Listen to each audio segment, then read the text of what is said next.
why is this topic so important? With the changing era, there has been an exponential increase in number of patients undergoing TKR globally, with more than 1 lakh patients undergoing TKR annually in India alone.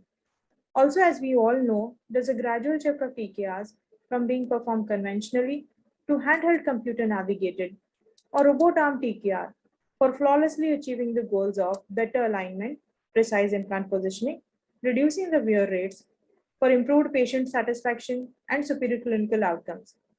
However, this is a surgeon's perspective. Be it conventional or robotic, all that the patient wants is a pain-free mobile knee and an early return of function and ambulation, neither of which can be achieved without adequate pain control.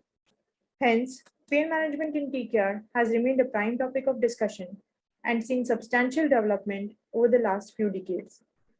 In an editorial published by Dr. Javed Parvizi in JBJ's 2012, he effectively pointed out that we fail to control pain well in approximately 50% of the patients undergoing joint replacement surgery.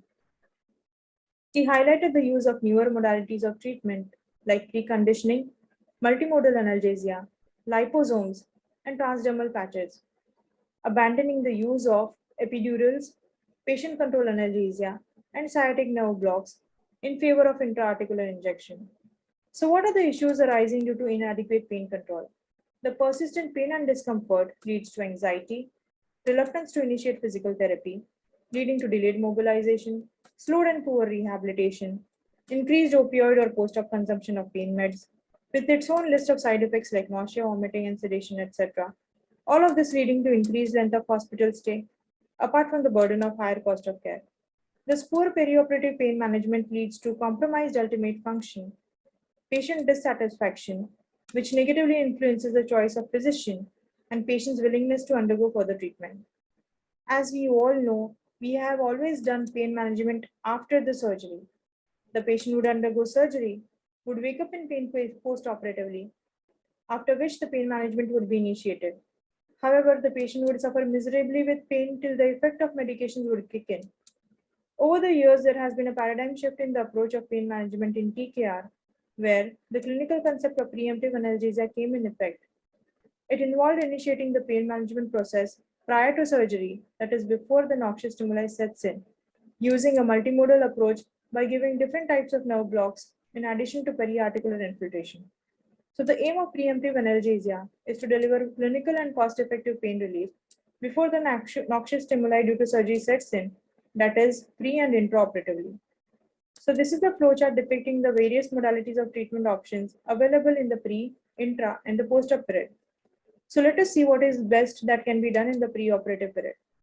Numerous studies have shown better post-op pain control and reduced anxiety in the patients who received specific information prior to surgery. Also, clinically, they were more satisfied with the post-op pain management. Therefore, there has been a strong consensus in advocating the use of patient education and counseling. The education can be aided by explaining on knee models, using information pamphlets or brochures, and or providing educational videos for better understanding in what is to be expected in the perioperative period. Preoperative strength training has also been emphasized in rehabilitation. All of these effectively reduce the pre-op anxiety. And of course, the use of medications can be less stressed upon. In today's date, where we have tried shifting to opioid-free analgesia, owing to its numerous side effects, we have many other better medicines which are good in taking care of the pain on a temporary basis. For examples, NSAIDs and COX-2 inhibitors have been successfully used to control arthritis pain, with superior impact if given both pre and post-operatively, rather than just post-operatively. There is evidence that paracetamol in the IV form works better than the oral paracetamol, but the impact is nonetheless modest. Various centers abroad still continue using long-acting oral opioids like oxycodone preemptively. Transdermal patches like buprenorphine and fentanyl patches can be used before undergoing surgery with caution. Again, these class of narcotic drugs should be reserved for managing patients having unbearable pain only after exhausting the non-steroidal medications available off the shelf. Initially, where gabapentinoid showed promising results when used preoperatively, multiple studies have shown that there is no conclusive evidence that they should be used as such. Let us see what is it that can be done best intraoperatively, apart from the standard neuroaxial and general anesthesia.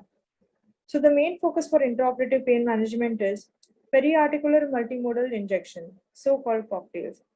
It is a common practice to use them, but the components of each of these cocktails vary. Combination is that of a local anesthetic like bupivacaine, ropivacaine, or opivacaine, ketorolac, and adrenaline.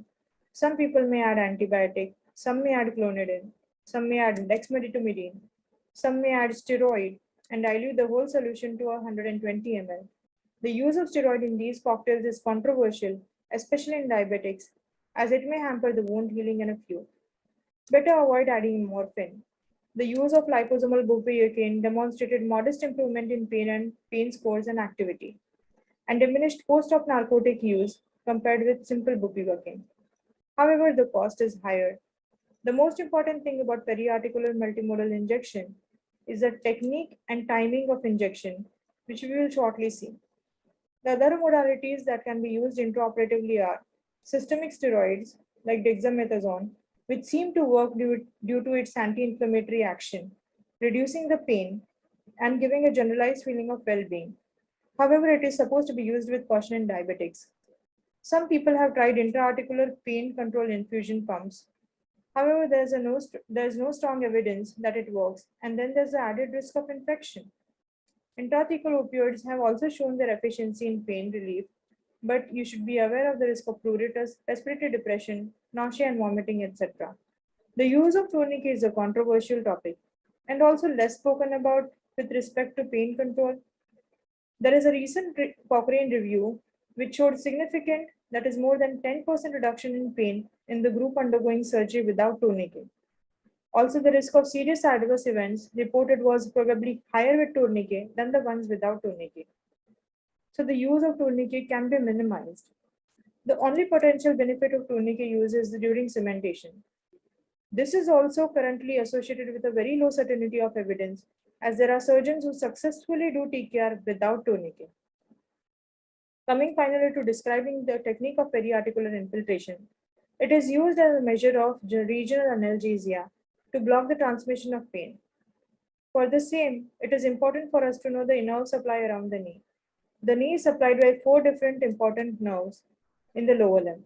The primary supply around the anteromedial aspect is through the saphenous nerve, a branch of femoral nerve. Then the tibial and common peroneal nerve supply the posterior and lateral aspect. There is contribution from the obturator nerve also. This is done through contribution of various plexuses, namely the peripatellar, subsartorial, and popliteal plexuses. This is a classical paper which describes the periarticular knee injection given in 8 different zones. The technique proper, an 18-gauge needle is used to give multiple injections, taking good time while injecting in each area, and the timing is important. 2 injections are given prior to cementation and implantation. The first one is in the posterior capsule of the femur and PCL. The injection is given in the notch after aspiration. You can see the distension of the capsule followed by PCL and then around the femoral attachment of the ACL. The second injection is also given before implantation and is in the posterior medial aspect of the tibia. Always aspirate and inject in each of these areas. After the implantation, the medial capsule is injected with the fluid. You can very beautifully appreciate the distension of the capsule with the infiltration. This is followed by injection in the area we have worked maximum in a varus knee, which is along the area where we have done medial release. And you can see how the area is being infiltrated. Once the medial side is taken care of, we infiltrate the lateral gutter. Once again, we can beautifully see the capsule distending. One must know that the capsule is one of the most pain-sensitive part of the knee joint. It is followed by parapatellar arthrotomy infiltration, and you can clearly see how the fluid is infiltrated along the edges of the medial parapatellar incision. This is followed by infiltrating the infrapatellar fat pad, again an area which is densely vascular and rich in nerve supply. Whatever is remaining is now injected in the subcutaneous plane. For this, typically 120 ml solution of used, and all the syringes are of 20 ml. The first 2 syringes, those given posteriorly, are of 10 ml. The idea is not to inject too much in one region, especially if adrenaline is used, and to distribute it all over. This concludes the periarticular injection. Now, one of the gold standard in managing peri and post-op pain is the ultrasound-guided adductor canal block. And very quickly about the anatomy. You can clearly see the femoral artery, the femoral vein, along with the saphenous nerve in the adductor canal. The nerve to vastus medialis, which lies in a separate canal immediately outside and lateral to the adductor canal. You can now see how the injection is being given. You can see the needle entering into this space. You can see the femoral artery which is pulsating on the left side. How the infiltration is opening up the first canal sheath carrying the nerve to vastus medialis, followed by the micro advancing the needle till a giveaway is felt, confirming the entry into the adductor canal, after which the infiltration is injected after aspiration. We have described a unique technique of surgeon administered direct adductor canal block. And one of the reasons why we did that was because we felt that while we were operating in close proximity with the adductor canal region, it is very easily accessible via a spinal needle from the operative site. Here you can see the target region, that is in the adductor canal, is really close from the superior flange of the femoral process. This is the typical entry point for the direct adductor canal block, and a short video here will show how we administer it. So we use a spinal needle to deliver the direct adductor canal block, or the DACB, with an entry point approximately 2 finger breadth above the superior flange from the anteromedial border of the femoral shaft. The needle is directed around 10 to 15 degree medially and 15 to 20 degree posterior superiorly. The entire needle goes in, we aspirate it and inject it gradually while withdrawing the needle. Aspiration is important to know we are not intravascular, and this injection withdrawal technique helps ensure there is a diffuse spread of the infiltration in the entire adductor canal. Those of you who are interested can read the technique in the research article we have recently published in knee surgery and related research, which gives control to the surgeon for giving adductor canal block with periarticular regional analgesia. Going over to the postoperative pain management, femoral nerve block were popular, but the delay in mobilization due to weakness in quadriceps has been directly related to the incidence of falls and occasionally periprosthetic fractures because of them. Sciatic nerve block are obsolete as apart from delay in mobilization, they have known to mask foot drop, cause heel ulcers because they develop a dead leg and can't feel pain or move the leg. Also, it causes rebound or breakthrough pain as the block wears off. The key home message from this slide is to use adductor canal block, either anesthetist given USG guided adductor canal block or surgeon administered DACB, which does not require ultrasound machine nor an ultrasound trained anesthetist. These blocks are superior because they are primarily sensory and they do not give any motor blockade, unlike the femoral and the sciatic nerve blocks. Few other described post-op modalities are the IPAC block, which is given in the interspace between the popliteal artery and the posterior capsule. Some people have started giving this in addition to the ultrasound-guided adductor canal block because the ACB will primarily give you pain relief only over the anterior and medial aspect. We all now know patient-controlled analgesia has gone out of favor. Modalities like peripheral nerve stimulation has been tried, although it is in the initial stage of evolution. IV ketamine and dexmedetomidine can be used during spinal analgesia. Cryotherapy can be used to administer cold compression using gel packs attachable on the pressure controllable inflatable knee racks. Finally, I would like to conclude by saying pre-op education and rehabilitation does make a difference by reducing anxiety and expediting recovery to an extent. Multimodal pain management is the key. High volume periarticular infiltration at different zone provides good short-term analgesia. It must to be supplemented with nerve block, either ultrasound guided ACB or surgeon administered direct ACB. At the same time, there is no consensus on the content of the block. In general, it should be a combination of short and long acting pain modulator and adjuvants. All of this is to take care of the pain in the first 24 to 48 hours, which is the key.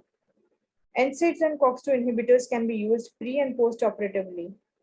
and possibly IV paracetamol also can be used. Better preemptive analgesia rather than reactive analgesia. No need to use pre-op gabapentinoids. Prefer not to use local steroids. You may choose giving systemic steroids by selecting your patients diligently. Try and limit the use of tourniquet. To conclude, early or same-day mobilization helps. I thank you for your patient listening.